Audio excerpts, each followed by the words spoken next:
हाँ मेरे soon to be CA finalist, I hope you are doing absolutely amazing. Guys, cash budget, ठीक है। अब आपको पता ही है कैश बजट के अंदर क्या है कि अगर आप स्टडी मैट खोलोगे, मेरा क्वेश्चन बैंक भी खोलोगे, तो आप देखोगे कि उसके अंदर बहुत सारे क्वेश्चंस दे रखे हैं एंड हर एक क्वेश्चन को सॉल्व करने में लगभग अपना आधा घंटे से लेकर 35-40 मिनट चल जाता है। अभी एग्जाम के पास में तुम्हारे इतना टाइम होता नहीं है कि हम इतने सारे क्वेश्चंस कर सकें। तो कैसे कवर किया जाए इस टॉपिक को? अच्छा, हम लोगों ने एक बहुत परफेक्ट सोल्यूशन निकाला है, एक मास्टर क्वेश्चन। हम लोग रेगुलर क्लास के अंदर भी मास्टर क्वेश्चन कराते हैं ना, आपको सुपर 100 में मैंने मास्टर क्वेश्चन दिया था।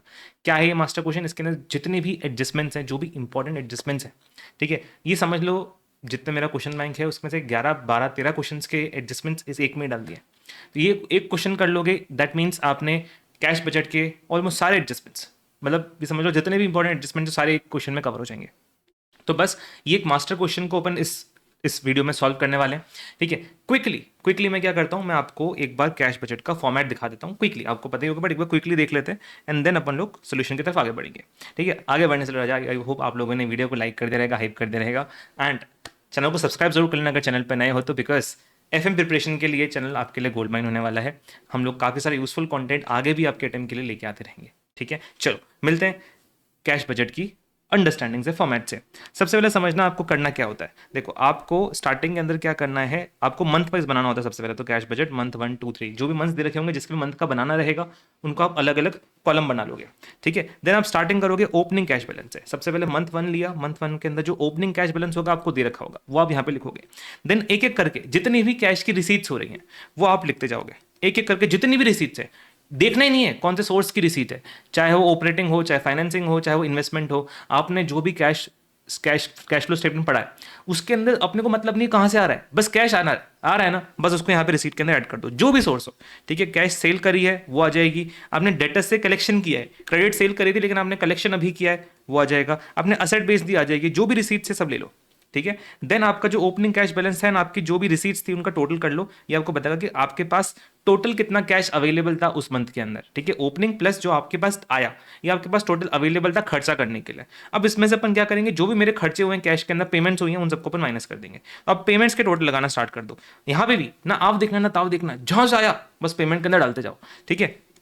कैश परचेज ले लिया, पेमेंट टू क्रेडिटर ले लिया, सैलरीज वेजेस ले ली, production administration other overheads, asset purchase, ठीक है। ये इन्वेस्टमेंट है लेकिन अपन ने एसेट परचेज करा, ले लिया। यहाँ पे हमने डिविडेंड पे किया, ले लो। कोई भी पेमेंट है सब ले लो, लेते जाओ, सब लेते जाओ। आपने शेयर भी अगर इशू किया है ना, उससे भी कैश आ रहा है ना, वो भी यहीं पे आएगा, कोई फर्क नहीं पड़ता कौन से सोर्स का है, ठीक है। देन अपन ने क्या किया, इस तरीके से अपने टोटल पेमेंट लगा ली, टोटल पेमेंट लगा ली। ए में अपने पास टोटल कैश अवेलेबल आ गया, बी में अपने पास टोटल पेमेंट्स आ गई।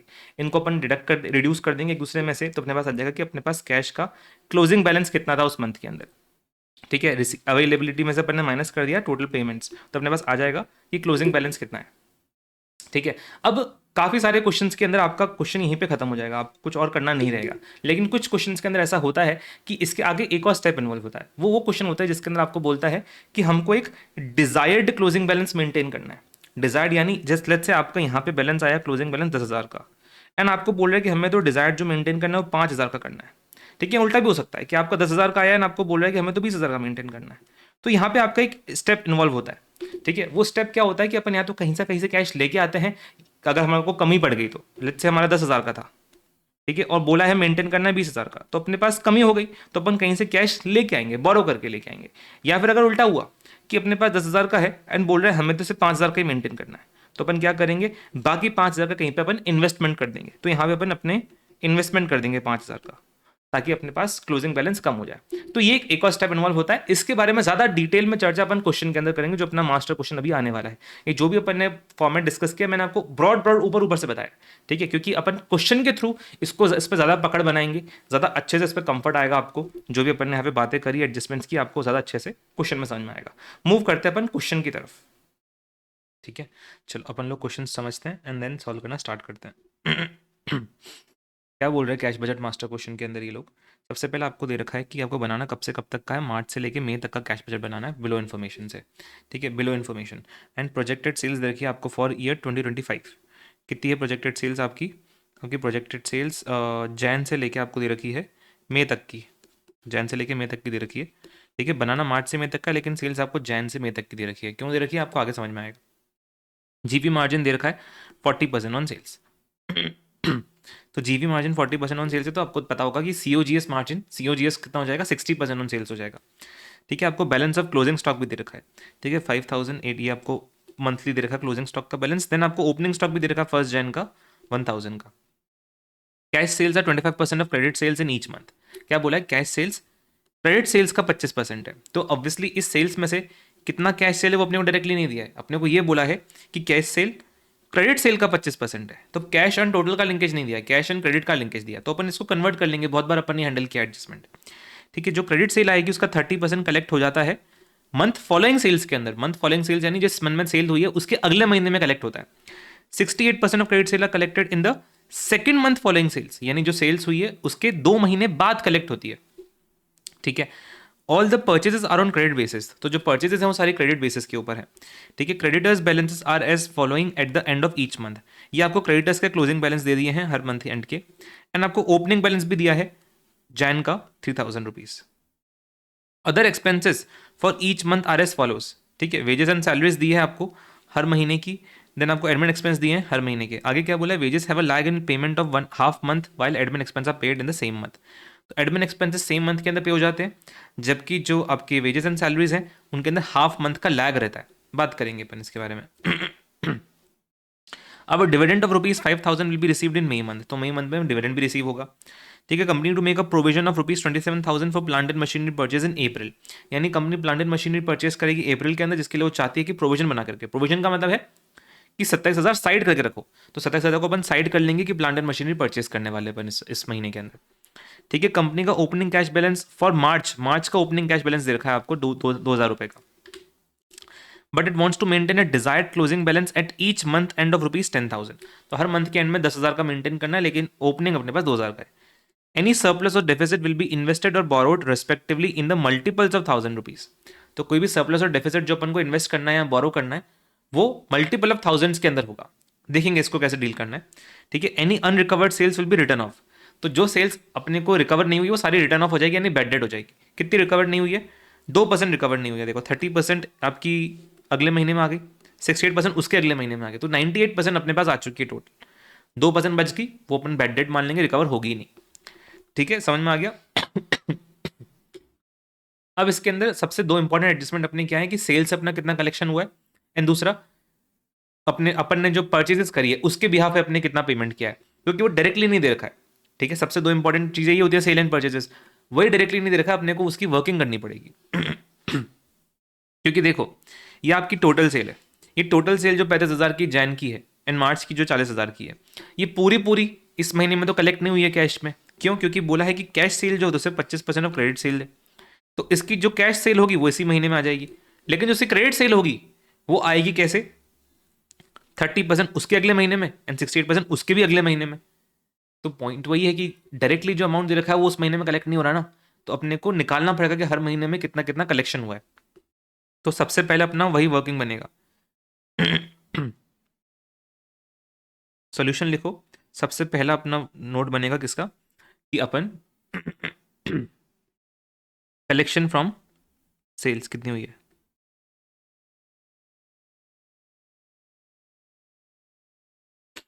ठीक है, 5 महीनों का बनेगा ये, मई से लेके। सर 5 महीनों का क्यों राजा, 5 महीने का बनाना पड़ेगा अपने को। कैश बजट तो मार्च से मई तक का चाहिए, राइट। लेकिन मार्च के अंदर जो कैश रियलाइज होगा, मार्च के अंदर जो कैश आएगा उसके अंदर जैन की भी उसके अंदर जैन की भी क्रेडिट सेल्स का हिस्सा होगा।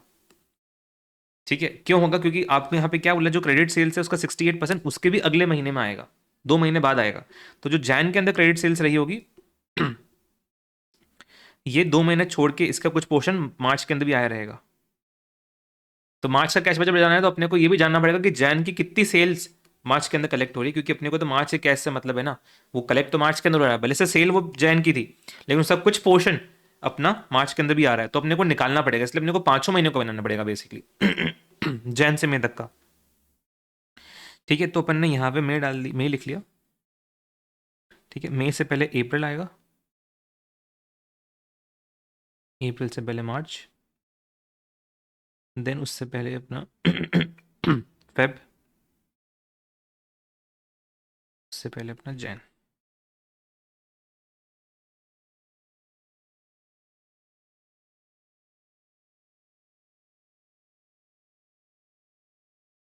ठीक है, ये अपना यहाँ पे पर्टिकुलर्स। लाइनें बना लेते हैं सबसे पहले।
ठीक है, सबसे पहले यहाँ पे लिखेंगे अपन सेल्स,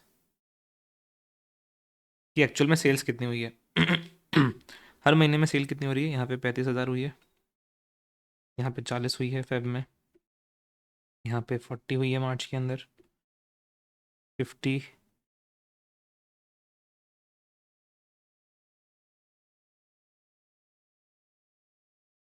देन मई के अंदर 30। ठीक है, एक बार कंफर्म कर लेते हैं। 35, 40, 40, 50, 30। ठीक है, सेल्स आ गई।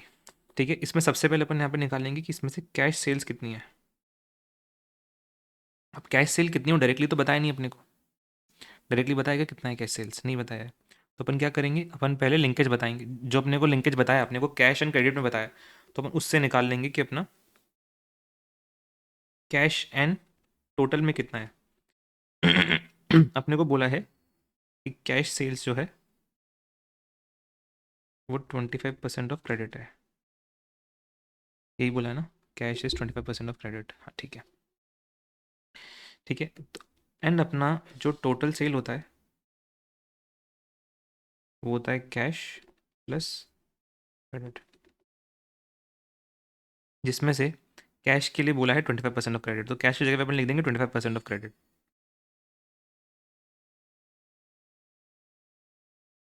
प्लस क्रेडिट तो आना ही वाला है एज इट इज़, तो टोटल हो जाएगा 125% ऑफ क्रेडिट। ये हो जाएगा टोटल सेल्स। इसका मतलब क्रेडिट सेल्स कितनी हो जाएगी, सेल्स डिवाइड बाय 125%। 125% मतलब 1/125%, तो 1/125 कितना होता है, 0.8। तो 0.8 सेल्स है, यानी 80% ऑफ सेल्स। इसका मतलब कैश हो गया 20% ऑफ सेल्स। ठीक है, तो कैश एंड टोटल के बीच में लिंकेज अपने पास आ चुका है। तो कैश सेल्स अपना हो जाएगा 20%, जिसमें से क्रेडिट होगा 80%। इसके आगे लिख देना ए, वह बन जाएगा बक्सा। ठीक है, अब ये जो क्रेडिट सेल यहाँ पे आएगी, उस क्रेडिट सेल का, उस क्रेडिट सेल के बारे में बोला 30% उसके अगले महीने में रिकवर होगी। तो अब यहाँ पे एक चीज़ लिखना, कलेक्शन 30% नेक्स्ट मंथ।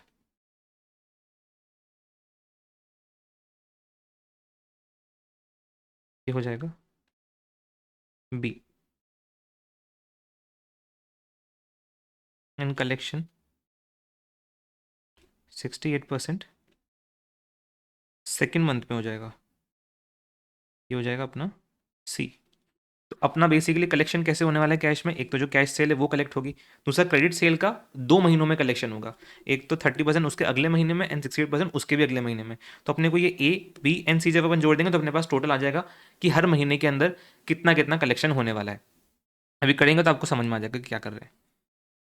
ठीक है, ये सेल लिया, सेल का 20%, इज 7,000, बाकी बचा 28,000। ठीक है, अब ये 28,000 का जो क्रेडिट सेल्स है, इसका रिकवरी कैसे होगा? इसका रिकवरी होगा 30% इस महीने में फेब के अंदर एंड 68% मार्च वाले महीने के अंदर। तो अभी इसका 30% यहाँ पे लिखेंगे एंड 68% यहाँ पे लिखेंगे। 28,000 का 30% इज 8,400 एंड 68% इज 19,040।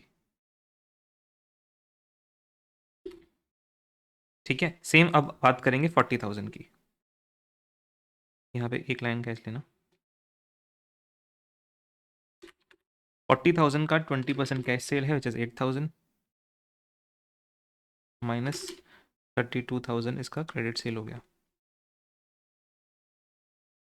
ठीक है, अब 32,000 का 30% आएगा रिकवरी इस महीने के अंदर विच इज 9,600 एंड 68% आएगा इस महीने के अंदर ये 760। समझ में आ रहा है ना क्या हो रहा है? ठीक है, चलो अब अपन आते हैं इसी के ऊपर। अब इसका तो सेम ही होने वाला है, 40,000 है, इसका 8,000 हो गया, इसका 32,000 हो गया, इसका भी 9,600 अगले महीने में आएगा एंड 21,760 अगले महीने में आएगा। सेम ही अमाउंट है तो ज़्यादा डिफरेंस आएगा नहीं, ये एंड ये सेम हो जाएगा। अब यहाँ पे हो गया 50,000। 50,000 का 20% इज 10,000, रिमेनिंग इज 40,000। 40,000 का 30% 12,000। अब बाकी 68% इसका कहाँ जाएगा? ये आगे 30%, बाकी 68% इसके भी अगले महीने में जाएगा जो जून में जाएगा। अब जून का तो अपना आउट ऑफ स्कोप है, अपने स्कोप में थोड़ी, जून का थोड़ी बनाना है अपने को, उससे अपने को मतलब नहीं है, अपन सिर्फ यहाँ पे रुक जाएंगे। इसका बाद में जून में कलेक्ट होगा, आगे जो इसके भी बाहर होगा आउट ऑफ स्कोप है उसको अपन नहीं दिखाने वाले।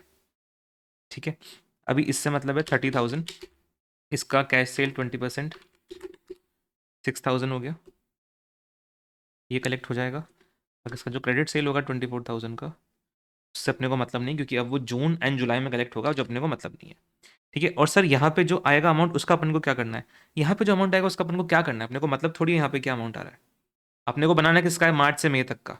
तो मार्च से मई तक का अपने पास सारे अमाउंट्स कलेक्शन के आ चुके हैं ना, कैश भी आ चुका है, तो अपने को तो इनसे मतलब है। अपने को क्या मतलब कि यहाँ पे क्या हो रहा है?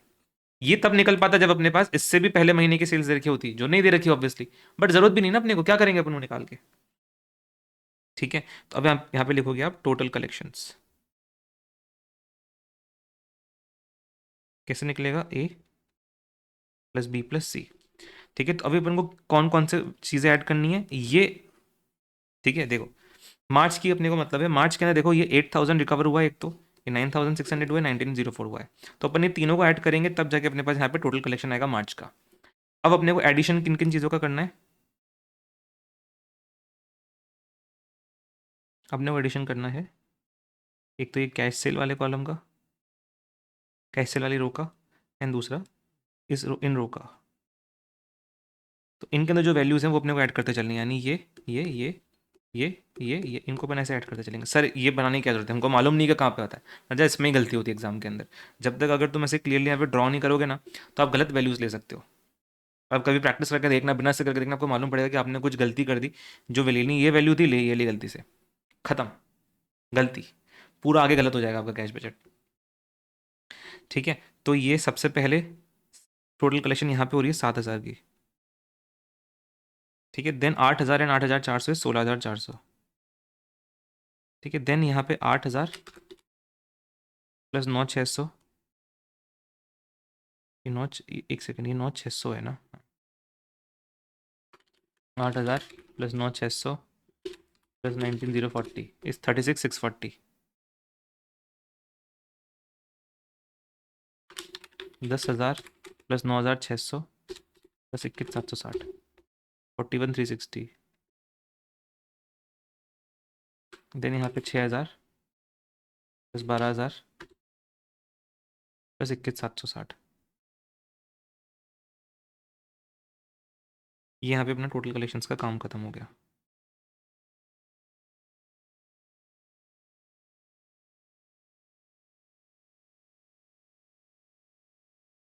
उनको थोड़ा छोटा कर देते हैं।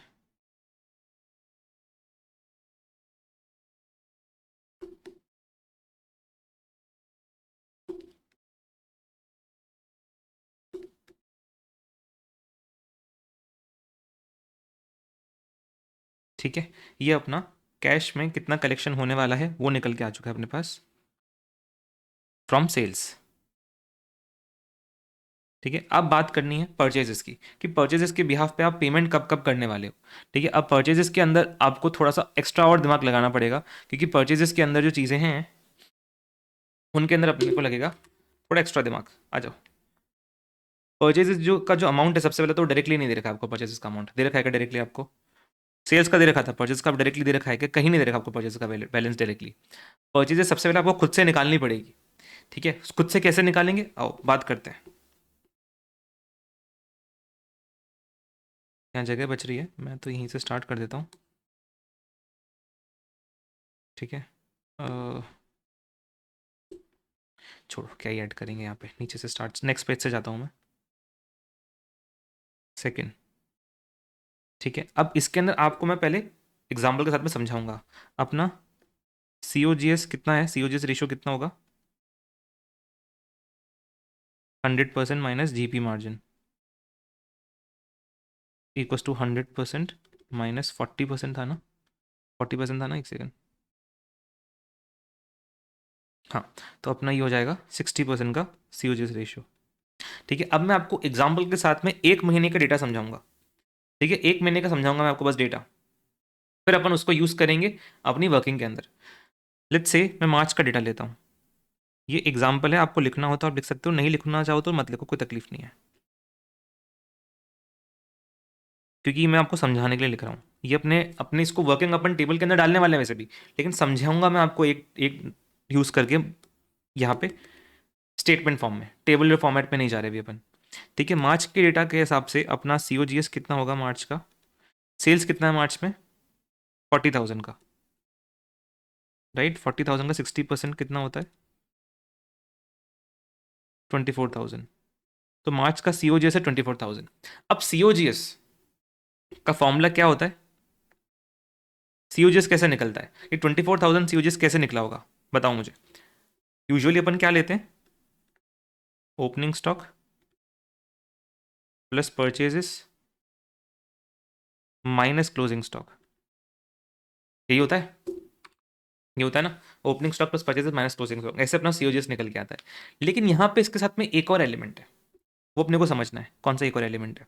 आपको यहाँ पे कॉस्ट दे रखी है, एक तो अपनी ये सब चीज़ें हो गई, COGS आ गया, उसके बाद में अपने को यहाँ पे एक और आइटम दे रखा है, वो क्या है? Other expenses for each month are as follows. इसमें आपको दे रखा है wages and salaries and admin expenses. अब ये तो अपने को पता है कि जो एडमिन एक्सपेंस है COGS के बाद आता है कॉस्ट शीट के अंदर, राइट? लेकिन वेजेस एंड सैलरीज जो है वो COGS से पहले आता है। तो वेजेस एंड सैलरीज जो है वो COGS के अंदर लॉजिकली इंक्लूड होता है। एंड अपना ट्रेडिंग अकाउंट भी बनाएंगे अगर, तो उसके अंदर भी वेजेस एंड सैलरीज जो है अपना ट्रेडिंग अकाउंट के अंदर ही आता है। एडमिन एक्सपेंस तो P&L के अंदर आता है, लेकिन वेजेस एंड सैलरीज ट्रेडिंग के अंदर आता है। एंड ट्रेडिंग के अंदर जितने भी आइटम होते हैं वो सारे COGS का पार्ट होते हैं, आपको पता है। तो ये भी लॉजिकली अपने COGS का पार्ट बनेगा। ठीक है, तो इसको अपन COGS के अंदर अपने को ये जोड़ना पड़ेगा। तो मतलब मार्च मंथ का अगर अपन COGS निकाल रहे हैं तो उसमें मार्च मंथ की वेजेस एंड सैलरीज भी होगी 3,000 की। ठीक है, तो यहाँ पे अपना ऐड हो जाएगा क्या? Wages and salaries. ठीक है, अब एक चीज समझना, ये जो opening stock plus purchase minus closing stock है, इसी को अपन बोलते हैं क्या? इसको अपन बोलेंगे शॉर्ट में भी यहाँ पे stock consumed.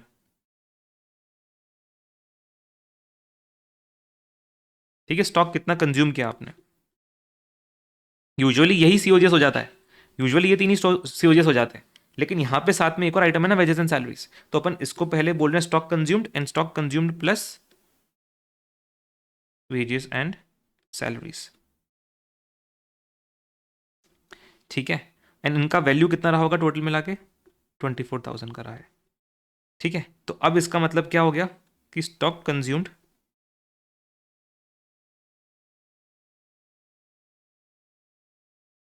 Plus wages and salaries is equal to 24,000, जिसमें से स्टॉक कंज्यूम्ड अपने को नहीं मालूम है पूरा पूरा, क्योंकि स्टॉक कंज्यूम कैसे निकला है? Opening plus purchase minus closing करके निकला है, राइट? जो अपने को नहीं पता है, अपने पास परचेज का बैलेंस तो नहीं है, ओपनिंग का है, क्लोजिंग का है, लेकिन परचेज का तो बैलेंस नहीं, तो अपन स्टॉक कंज्यूम तो नहीं निकाल सकते, राइट? लेकिन वेजेस एंड सैलरीज अपने पास है। ठीक है, मार्च मंथ की वेजेस एंड सैलरीज कितनी है अपने पास? मार्च मंथ की है 3,000 की, 3,000 अपन यहाँ लिख देंगे इज इक्वल टू 24,000 का COGS। इसका मतलब स्टॉक कंज्यूम कितना हो गया?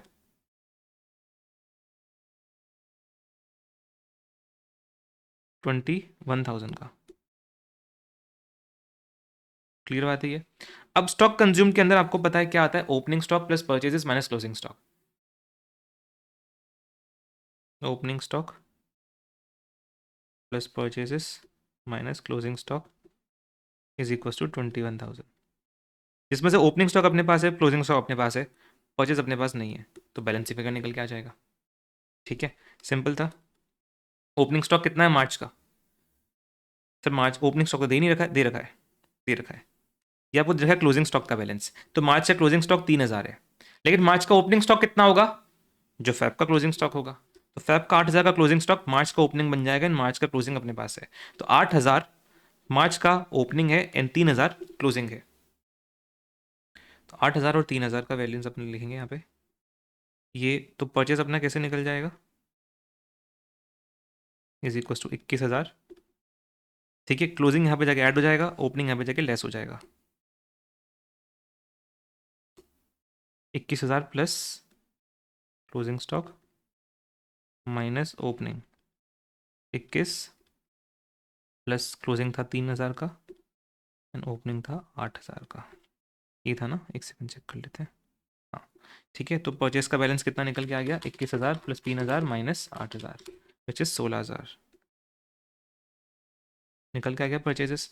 अब ये ऑल क्रेडिट पे है, परचेजेस ऑल क्रेडिट के ऊपर है। ठीक है, ऑल तो अभी तक आप परचेज तक पहुंचे हो, लेकिन आप पेमेंट कितना किया वो अपन उस पर अभी तक अपन नहीं पहुंचे हैं। देखो, तो अगर अपना सारा परचेज क्रेडिट के ऊपर हो रहा है, तो अपना कैश परचेज तो कुछ है ही नहीं, तो कैश में तो अपन कुछ पे करने ही नहीं वाले क्रेडिटर्स को। ठीक है, जितना भी पेमेंट अपना होने वाला है वो कैसा होने वाला है? परचेज के अगेंस्ट अपन कुछ तो कैश में पे नहीं करने वाले, अपन जो भी पेमेंट करने वाले हैं परचेज के बिहाफ पे, वो क्रेडिटर्स के लिए होने वाला है, क्रेडिटर्स को करने वाले हैं। जैसे जैसे उसमें अपने सेल्स में था कि कैश सेल्स भी थी, देन क्रेडिट का कलेक्शन वगैरह भी आ रहा था। यहाँ पे कैश परचेज कुछ भी नहीं है, तो जो भी पेमेंट आ रहा है वो क्रेडिटर्स को जा रहा है। तो अपने को बेसिकली निकालना है कि अपन ने कितने क्रेडिटर्स को पेमेंट किया है हर महीने के अंदर, वही अपना पेमेंट हो जाएगा। अब वो अपन कैसे निकालेंगे? वो भी निकल जाएगा। देखो, अपने को क्या, जो अपने क्रेडिटर्स हैं उनका ओपनिंग बैलेंस दे रखा है ना। मार्च मंथ का क्रेडिटर्स का ओपनिंग बैलेंस कितना है? ये मार्च मंथ में ये क्रेडिटर्स है, इनका क्रेडिटर्स का बैलेंस दे रखा है। मार्च मंथ के अंदर ओपनिंग होगा फेब का 3,000 का, तो 3,000 अपना ओपनिंग बैलेंस है मार्च के अंदर क्रेडिटर्स का। क्रेडिटर्स ओपनिंग बैलेंस 3,000, ये ओपनिंग में था कि हाँ 3,000 का आप बैलेंस लेके आए थे क्रेडिटर्स का। अभी इस महीने में आपने और जो परचेजेस करी वो भी सारी आपने क्रेडिट पे करी, तो आपके क्रेडिटर्स का बैलेंस 16,000 पे और बढ़ गया। तो बेसिकली मंथ एंड पे आपके क्रेडिटर्स का बैलेंस कितना हो जाना चाहिए था? 19,000 हो जाना चाहिए था। क्लियर बात है? ठीक है, लेकिन 19,000 है नहीं, 19,000 है नहीं, है एक्चुअल में कितना? मार्च मंथ में क्लोजिंग का क्रेडिटर्स का बैलेंस 4,000 ही है।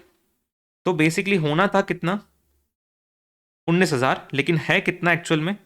4,000। ऐसा क्यों हुआ? क्योंकि आपने कुछ का पेमेंट कर दिया रहेगा। तो आपका पेमेंट कितने का हो गया? बेसिकली 19 माइनस 4, 15 का। तो आपने बेसिकली पेमेंट किया है 15,000 का कैश के अंदर, माइनस क्रेडिटर्स क्लोजिंग बैलेंस। ये क्या हो गया आपका? Payment to creditor.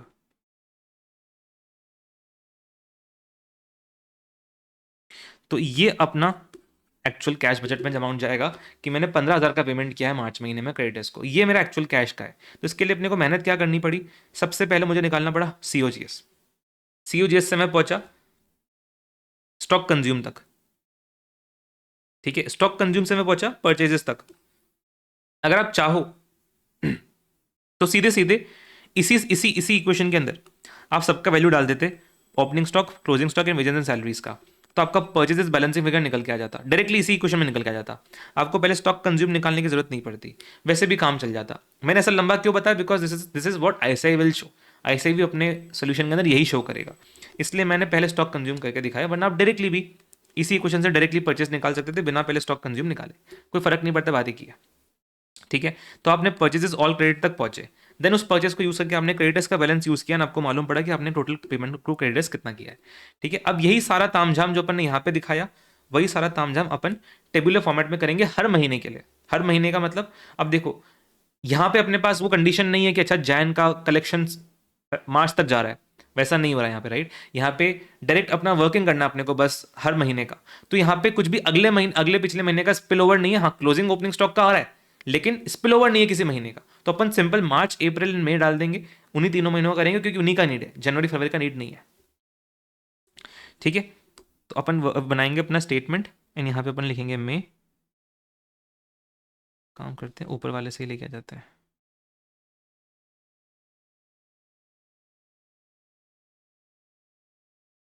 ये मार्च, ये अप्रैल, ये मई।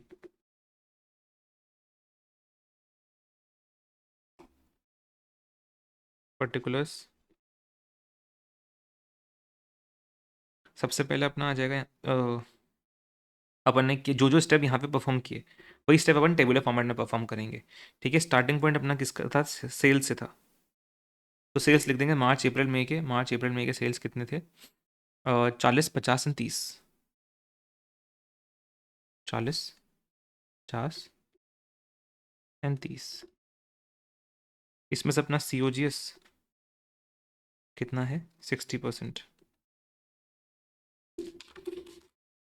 24,000। 50 का 60 30 हो जाएगा, 30 का 60 18 हो जाएगा। ठीक है, COGS तक पहुंच गया। अब COGS के अंदर अपन ने क्या चीज़ ऐड करी थी, सबसे पहले अपन ने COGS के अंदर ऐड किया था 24,000 के अंदर, नहीं COGS में सबसे पहले अपन ने 24,000 में से ये 3,000 का वेजेस एंड सैलरीज लेस किया था, तब जाके अपने पास स्टॉक कंज्यूम निकल के आया था। तो अब अपन इसमें से लेस करेंगे wages and salaries.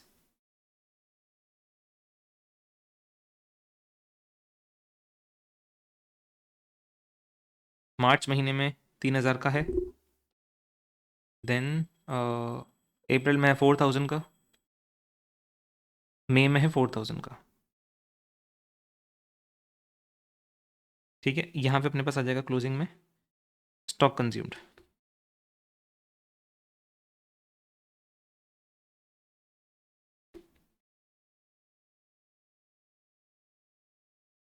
-24 -3 is 21, 30 -4 is 26, 18 -4 is 14। ये स्टॉक कंज्यूम्ड हो गया। स्टॉक कंज्यूम के अंदर अपन ऐड करेंगे कितना स्टॉक अपन ने कंज्यूम किया है। अभी सोचना कैसे, मैं आपको सिखा देता हूँ। ठीक है, COGS के अंदर वेजेस एंड सैलरीज भी अगर अपन हटा देंगे तो अपने पास स्टॉक कंज्यूम आ जाएगा। अब स्टॉक कंज्यूम के अंदर मैं क्या करूंगा, इतना स्टॉक मैंने कंज्यूम किया, मेरे को सिर्फ इसके थ्रू कहाँ तक पहुंचना है, परचेज तक पहुंचना है। तो जो स्टॉक कंज्यूम था, कितना मैंने स्टॉक कंज्यूम किया, अब मैं सिर्फ जो कंज्यूम किया वही थोड़ी परचेस करूंगा, जो क्लोजिंग बचा था वही परचेस करूंगा। तो ऐड कर देंगे क्लोजिंग स्टॉक एंड माइनस कर देंगे ओपनिंग स्टॉक। क्यों, कि जो क्लोजिंग बचा था, सिर्फ जो कंज्यूम किया था वो थोड़ी परचेस करना है, जो क्लोजिंग बचा वो भी परचेस करना है। ठीक है, लेकिन जो मैं स्टार्टिंग में साल में ओपनिंग में लेके आया था, इतना मुझे परचेस नहीं करना पड़ेगा, तो इसको माइनस कर दूंगा। ठीक है, तो closing stock and opening stock का एडजस्टमेंट करना है। अब क्लोजिंग स्टॉक कितना था मार्च महीने के अंदर, एक सेकेंड, क्लोजिंग स्टॉक मार्च का है 3,000।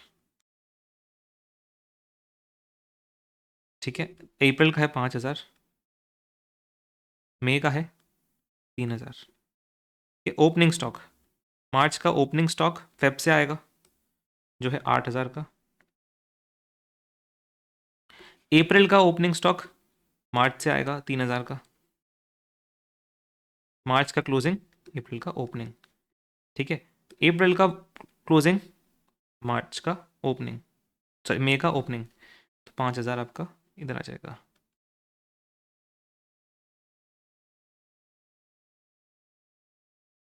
ठीक है, एक सेकेंड ना, 8 3 5, ठीक है, करेक्ट है।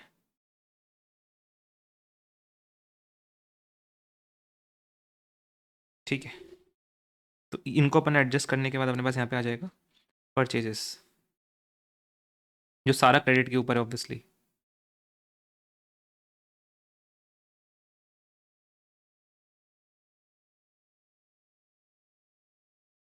इसमें अपन ने क्या ऐड किया था, ओपनिंग क्रेडिटर्स। एंड लेस किया था क्लोजिंग क्रेडिटर्स, तब जाके अपने पास आया था payment to creditors.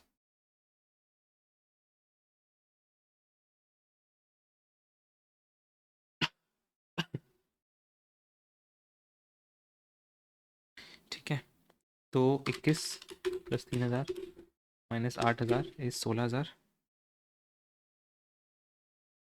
And 26 plus 5 minus 3 is 28,000।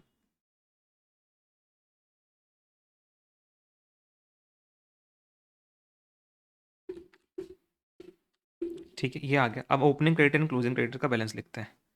Creditor का बैलेंस हर महीने में है, मार्च के अंदर क्लोजिंग है 4,000, क्लोजिंग 4,000। ये अगले महीने का ओपनिंग बन जाएगा 4,000 का। ठीक है, देन अप्रैल का क्लोजिंग है 3,000, ये इस महीने का ओपनिंग बन जाएगा, क्लोजिंग हो जाएगा 2,000 का। ठीक है, इधर ओपनिंग है, फेब से आएगा 3,000 का। ठीक है, एक बार वेरीफाई कर लेते हैं, एक सेकंड। स्टॉक का जो वैल्यू लिया था अपन ने सही लिया था ना, 353। ठीक है, ठीक है। ओपनिंग क्रेडिटर मार्च का 4,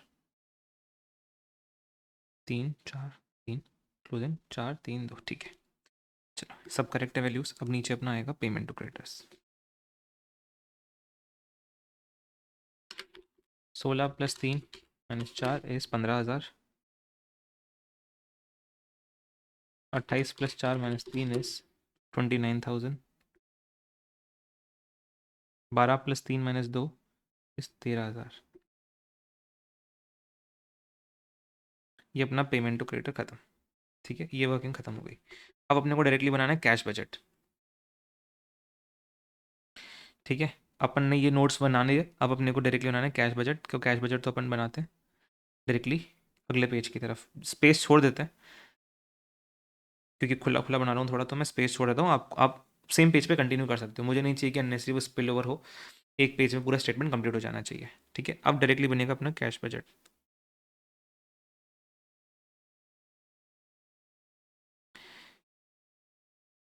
सबसे पहले यहाँ पे पर्टिकुलर्स अपने को बनाना है मार्च से मई तक का। मार्च, अप्रैल, मई। सबसे पहले ओपनिंग बैलेंस।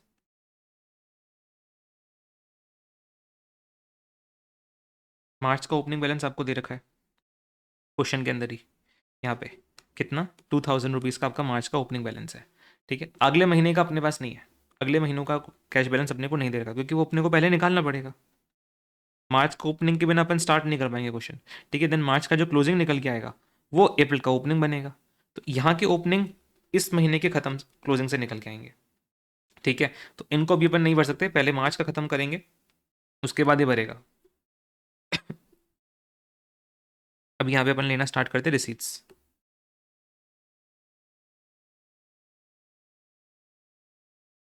रिसीट्स में सबसे पहले कलेक्शन फ्रॉम सेल्स है।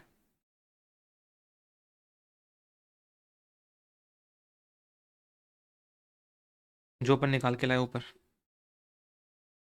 हीरा। तो मार्च से मतलब अपने को 36,640, 41,360।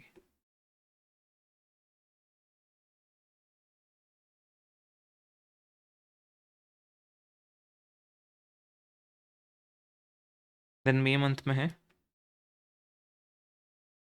39,760।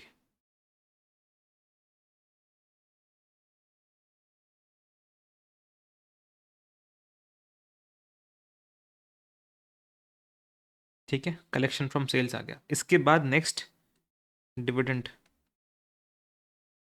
ये भी एक और एडजस्टमेंट है। ठीक है, a dividend of ₹5,000 will be received in May month. तो मई मंथ के अंदर आपका 5,000 का डिविडेंड रिसीव हो जाएगा, तो ये भी आपका एक और कैश का रिसीट हो जाएगा। इसके अलावा कैश के रिसीट्स और नहीं है। देखो, ये अपने सेल्स ले लिया, ये पॉइंट अपन ने कंसिडर कर लिया ऑलरेडी सेल्स का। जीवी मार्जिन वाला कंसिडर हो गया, क्लोजिंग स्टॉक का बैलेंस कंसिडर हो गया, कैश सेल वाला कंसिडर हो गया, ये भी कंसिडर हो गया, इसको भी अपन ने खत्म कर लिया। इसका कैश पेमेंट, इसका पेमेंट अभी तक अपन ने नहीं लिया ना, इसका पेमेंट में अपन को लेने का है, ठीक है। देन अपने को डिविडेंड अभी अपन ने लेने वाले हैं, मई के अंदर 5,000 अपन ऐड कर देंगे।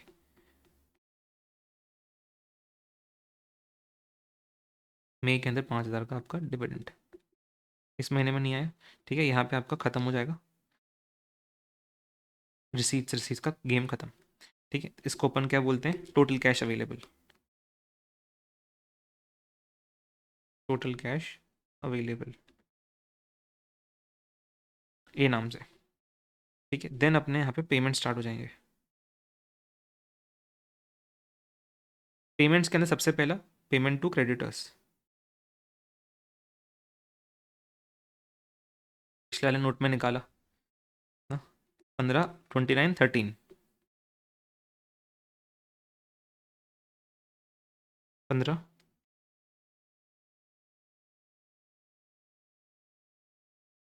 29, 13। और कोई पेमेंट है इसके अलावा? अभी बात किया अपन ने, ठीक है। सबसे पहले इजी वाला पेमेंट देख लो, ये प्रोविजन बनाना था प्लांट एंड मशीनरी परचेज का अप्रैल के अंदर 27,000 का, तो अप्रैल के अंदर 27,000 पर माइनस कर देंगे कि ये नीडेड रहेगा अपने को 27,000 का पेमेंट अप्रैल के अंदर, तो उसको अपन लेस कर देते हैं, क्रेडिट पेमेंट के अंदर जोड़ देंगे 27,000 अप्रैल के अंदर प्लांट एंड मशीनरी परचेज।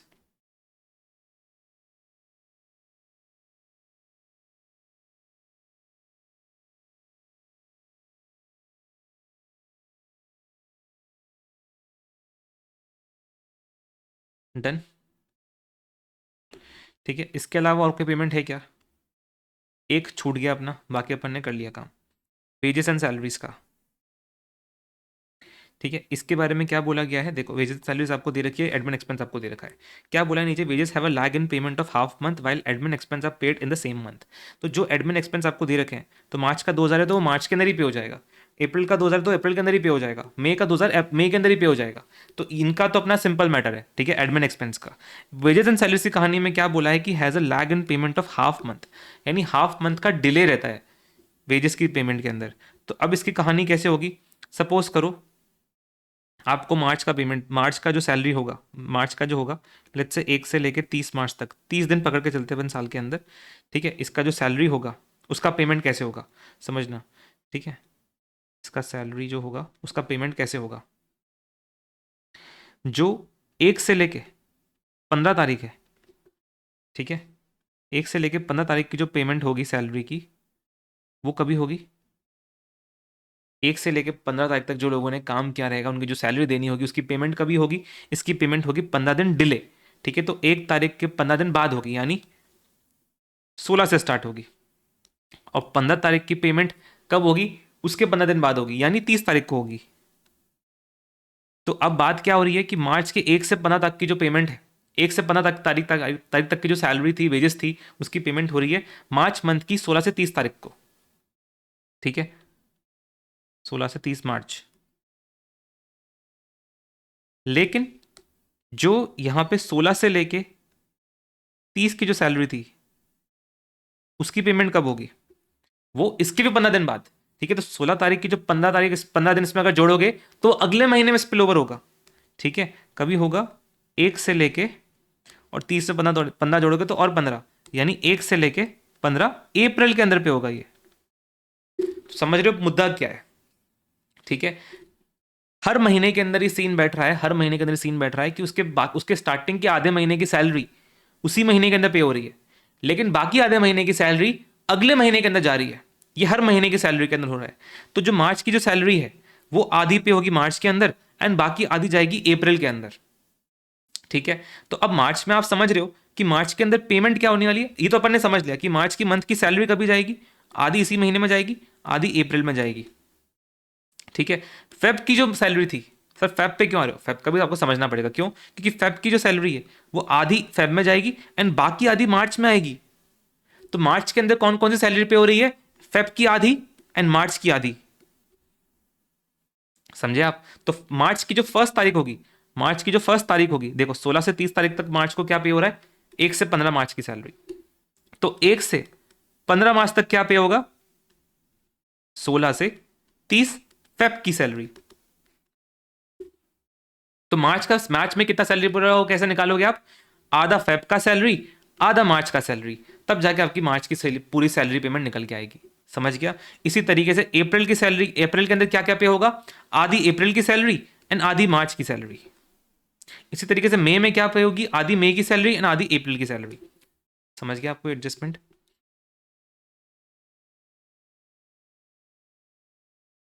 सबसे पहले एडमिन एक्सपेंस को सिंपल शॉर्ट कर देते हैं, वो तो बेचारे हर महीने के अंदर सिंपली पे हो जा रहे हैं। एडमिन एक्सपेंस का अमाउंट कितना है?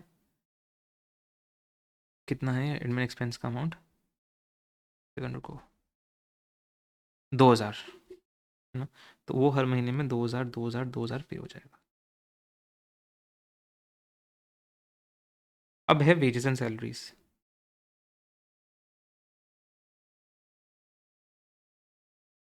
अब इसके लिए अलग से नोट बनाने की जरूरत नहीं है, यहीं पे शॉर्ट में कर सकते हो। ठीक है, मार्च के अंदर कितनी पे होगी? आधी मार्च की ना आधी फेब की। तो फेब का 3000 लिया, उसको डिवाइड बाय 2 किया। हाँ, देन आपने मार्च का 3000 लिया। लकीली दोनों महीने के अंदर सेम सैलरी है, तो ज़्यादा गड़बड़ नहीं होगी आपकी इसमें। लेकिन अलग अलग सैलरी भी है कुछ महीनों के अंदर, रुको। ठीक है, देन बात आती है अपनी अप्रैल मंथ की। अप्रैल मंथ के अंदर क्या होगी? आधी मार्च की पे होगी, आधी अप्रैल की पे होगी। तो मार्च की 3000 आप यहाँ पे करोगे आधी, देन आधी पे करोगे आप अप्रैल की आधी, 4000/2। अप्रैल के अंदर 4000 की सैलरी है, वेजेस हैं। ठीक है, अब आएगी बात मई की। मई के अंदर पे होगा आधा अप्रैल का एंड आधा मई का। अप्रैल के अंदर सैलरी थी 4000 की, वो 4000 आपका आधा पे कर दोगे। देन 4000 की मई की है, उसका आधा भी आप पे कर दोगे। तो बेसिकली यहाँ पे तो ज़्यादा फर्क नहीं पड़ेगा, ये 3000 ही बैठेगा। 3000/2 3000/2 तो 3000 ही बैठेगा। 3000/2 1500, 4000/2 2000, तो 3500 हो जाएगा। एंड यहाँ पे 4000 ही बैठेगा टोटल।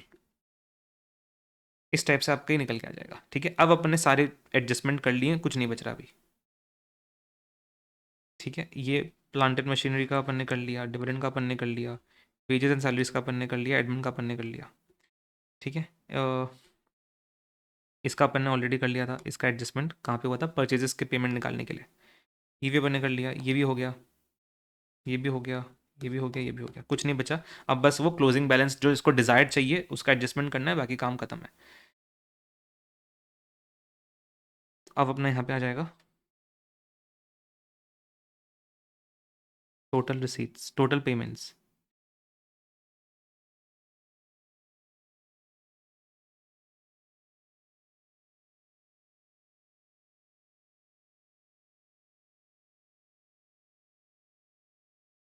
कितना हुआ total payments? 15,000 plus 2,000 plus 3,000 20,000। Then 29,000 plus 27,000 plus 2,000 plus 3,500 is 61,500।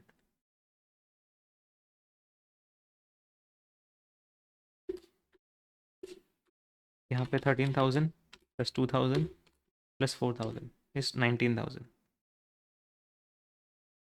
ठीक है, कैश अवेलेबल आप सबसे पहले मार्च का निकाल पाओगे, अप्रैल मई का तब निकलेगा जब आप ओपनिंग डालोगे, एंड इनके ओपनिंग के लिए पहले आपको मार्च का क्लोजिंग चाहिए रहेगा। ठीक है, तो ये 2000 प्लस 36,640 हो जाता है 38,640।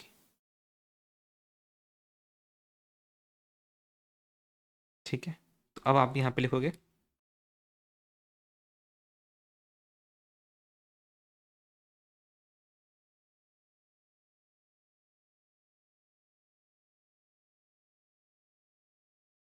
Access of cash over payments A minus B. ठीक है, अब इसको एक्सेस ऑफ कैश एक्सेस भी लिख सकते थे, सिंपली एक्सेस भी लिख सकते थे, सरप्लस और डेफिसिट भी लिख सकते थे, वो भी चलेगा, कोई इशू नहीं है। ठीक है, इसको आप सरप्लस स्लैश डेफिसिट भी लिख सकते हो।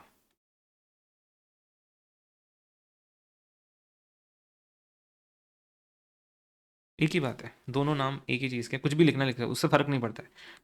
नाम क्या दे रहे उससे फ़र्क नहीं पड़ता, फिगर से ही आनी चाहिए। ठीक है, 38,640 है, उसमें से गया 20,000, 20,000 गया, तो बचता 18 640।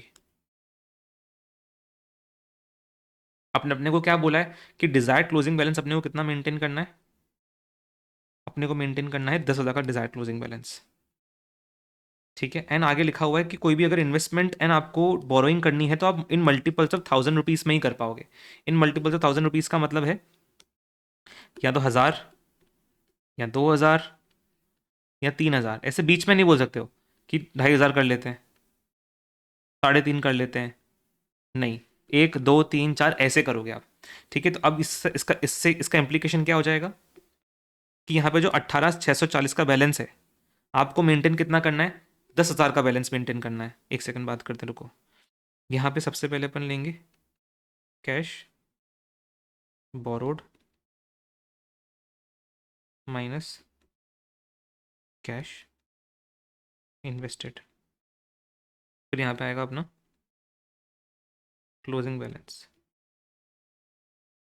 ठीक है, 18,640 का आपको आपके पास है। ठीक है, एंड आपको मेंटेन करना 10,000 का, तो आपके पास एक्सेस कितना है? 8,640। ठीक है, लेकिन क्या आप 8,640 इन्वेस्ट कर सकते हो? नहीं, आप यहाँ तो पूरा 8,000 इन्वेस्ट कर सकते हो, जो उससे नीचे आएगा 8,640 का आपको इन्वेस्ट करना पड़ेगा। एक्सेस है, इसमें से आप या तो 8,000 इन्वेस्ट कर पाओगे या 9,000 इन्वेस्ट कर पाओगे। पूरा तो नहीं कर सकते 8,640। अब दोनों का इम्प्लीकेशन क्या होगा? अगर आप 8,000 इन्वेस्ट करोगे, ठीक है, तो आपके पास क्लोजिंग बैलेंस कितना बचेगा? 18,640 में से 8,000 इन्वेस्ट कर दोगे तो बचेगा 10,640 का, और 9,000 कर दोगे तो आपके पास बचेगा 9,640 का। इनमें से क्वेश्चन की रिक्वायरमेंट कौन सा अमाउंट मीट कर रहा है? क्वेश्चन के अंदर क्या बोला? हमारा क्लोजिंग बैलेंस हमारा डिजायर्ड है 10,000 का। दैट मीन्स हमें 10,000 का बैलेंस तो मेंटेन करना ही करना है। ठीक है, उसके ऊपर थोड़ा सा वो चलेगा, लेकिन 10,000 तो चाहिए ही चाहिए। तो ये वाला नहीं करेंगे अपन, अपन ये वाला करेंगे, यानी लोअर लिमिट। 8,640 इन्वेस्ट करना, तो मैंने उसका लोअर लिमिट लिया, यानी 8,000 इन्वेस्ट किया। ठीक है, उससे क्या होगा? बैलेंस एक्स्ट्रा बचेगा, कम नहीं हो जाएगा। तो मैं कैश इन्वेस्ट कितना करूंगा यहां पे? 8,000 का। ठीक है, तो मेरा क्लोजिंग बैलेंस कितना बचेगा? 10,640 का। अब ये 10,640 मेरा बन जाएगा ओपनिंग यहां का, प्लस 41,360 है। 10,640 प्लस 41,360 इज 52,000। ठीक है, इसमें से पेमेंट यहाँ पे हो रही है 61,500 की, तो माइनस 61,500 इज 9,500 का डेफिसिट है ये तो नेगेटिव 9,500 है। ठीक है, अब आपका यहाँ पे शॉर्टफॉल कितना हो गया? 9,500 का शॉर्टफॉल हो गया, एंड आपको क्लोजिंग बैलेंस कितना चाहिए था? 10,000 का चाहिए था। दैट मीन्स आपको बोरो कितना करना पड़ेगा? बोरो कितना करना पड़ेगा? देखो, आपको चाहिए 10,000 इन्वेस्टमेंट करने के, आपको 10,000 का बैलेंस मेंटेन करना है। ठीक है, आपके पास बैलेंस जीरो नहीं है, आपके पास बैलेंस जीरो नहीं है, आपके पास जीरो से भी कम है, 9,500, नेगेटिव 2,500। तो आपको कितना बोरो करना पड़ेगा ताकि आप 10,000 तक पहुंच सको? ठीक है, ये जीरो एक, सबसे पहले तो आपको 9,500 बोरो करना पड़ेगा। सबसे पहले 9,500 बोरो करोगे। 9,500 बोरो करने से क्या हो जाएगा कि जो 9,500 का डेफिसिट है वो खत्म होकर जीरो तक पहुंच जाएगा। 9,500 का डेफिसिट यानी इतना आपके पास बैलेंस नहीं है, इतना कम पड़ेगा आपको। तो इतना बोरो करोगे एटलीस्ट 9,500, तो आप जीरो बैलेंस तक पहुंच जाओगे। ठीक है, अब जीरो से 10,000 तक पहुंचने के लिए आपको 10,000 और बोरो करना पड़ेगा। तो 10,000 तो बोरो करना ही करना है, साथ में 9,500 का जो डेफिसिट है ये भी बोरो करना है। तो टोटल मेरा बोरिंग रिक्वायरमेंट कितना हो जाएगा? 19,500 का। लेकिन क्या मैं 19,500 बोरो कर सकता हूं? मैं तो 19 कर सकता हूं या तो 20 कर सकता हूं, मैं 19,500 नहीं कर पाऊंगा। एंड अगर मैं सिर्फ 19 करूंगा तो मेरा बैलेंस 10,000 से कम रह जाएगा, क्योंकि 9,500 चाहिए मुझे बोरो करने के लिए, तब जाके मेरा 10,000 का बैलेंस मेंटेन होगा। अगर मैं उससे कम करूंगा, 9,000 ही करूंगा, तो मेरा 10,000 का बैलेंस नहीं हो पाएगा। तो मैं उसके ऊपर वाला करूंगा 10,000। ठीक है, ठीक है, तो मैं उसके ऊपर जाऊंगा। ठीक है, 19,500 मेंटेन बोरो करना था, उससे कम कितना था? 18,000। ठीक है, नहीं 19,000, उसके ऊपर कितना था? 20,000। अपने को टोटल बोरो कितना करना था? 19,500 करना था। ठीक है, 9,500 का तो ये डेफिसिट है वो, प्लस 10,000 का आपको, 9,500 का तो ये डेफिसिट है ये, प्लस 10,000 का आपको बैलेंस मेंटेन करना है। तो आपको बोरोइंग कितनी करनी है? 19,500 की। अब 19,500 नहीं कर सकते, उससे या तो नीचे कर सकते हो या तो उसके ऊपर कर सकते हो। उसके नीचे कितना होगा? 19,000। उसके ऊपर कितना होगा? 20,000। 19,000 मैं नहीं कर पाऊंगा, क्योंकि अगर मैंने 19 किया तो मेरा बैलेंस 10,000 से नीचे रह जाएगा। अगर मैं 20 करूंगा तो मेरा बैलेंस 10,000 के ऊपर चल जाएगा। तो मैं 20 करूंगा, तो 20 करने से कितना हो जाएगा मेरा? 20,000 माइनस 9,500 इज 10,500 का क्लोजिंग बैलेंस। समझ रहे हो आप? अब यहीं आप 20 की जगह पे 19 करते तो क्या होता? आपका बैलेंस बचता 9,500 का, जो 10,000 से कम होता। इसलिए अपन ने हायर बोरोइंग वाले हायर लिमिट चूज करी। तो आपको लॉजिकली समझ गया, जब भी ये मल्टीपल वाले का सीन आता है तो अपन इन्वेस्टमेंट के केस के अंदर लोअर लिमिट चूज करते हैं। ताकि लोअर लिमिट क्यों करते हैं? कि मेरा कम इन्वेस्टमेंट होगा, कम इन्वेस्टमेंट होगा तो कम पैसा जाएगा, कम पैसा जाएगा मतलब तो मेरे पास एक्स्ट्रा बैलेंस बचा रह जाएगा, 10,000 के ऊपर रहूंगा मैं। और जब बोरोइंग करनी होती है तो भी अपन तो उसके अंदर अपन हायर लिमिट चूज करते हैं ताकि एक्स्ट्रा पैसा आ जाए। ठीक है, लोअर चूज करूंगा तो पैसा कम हो जाएगा, तो अपन ऊपर हायर लिमिट चूज करते हैं, ये लॉजिक है। तो इन्वेस्टमेंट के अंदर लोअर लिमिट ताकि कम पैसा जाए, एंड बोरोइंग के अंदर हायर लिमिट ताकि ज्यादा पैसा आ जाए। ठीक है, और वो बैलेंस मेंटेन हो जाए। ठीक है, तो यहाँ पे कितना बैलेंस है? 10,500 का। अब 10,500 को अपन ले जाएंगे अगले महीने की ओपनिंग में। 10,500 प्लस 39,760 प्लस 5,000 इज 55,260। इसमें से पेमेंट हो रही है 19,000 की सिर्फ। तो कितना बचेगा आपके पास एक्सेस? 36,260 का। अब आपको बैलेंस कितना चाहिए? 10,000 का चाहिए। दैट मीन्स आपके पास एक्सेस कितना है? आपके पास एक्सेस है 26,260 का। अब 26,260 तो मैं इन्वेस्ट कर नहीं सकता हूँ, या तो 26 कर सकता हूँ या तो 27 कर सकता हूँ। क्या करूंगा? लोअर लिमिट 26,000 की। तो कैश इन्वेस्टेड 26,000। तो कितना बचेगा आपके पास? 260 माइनस 26,000 यानी 10,260, यानी जो अपना बैलेंस मेंटेन करना था उससे ऊपर।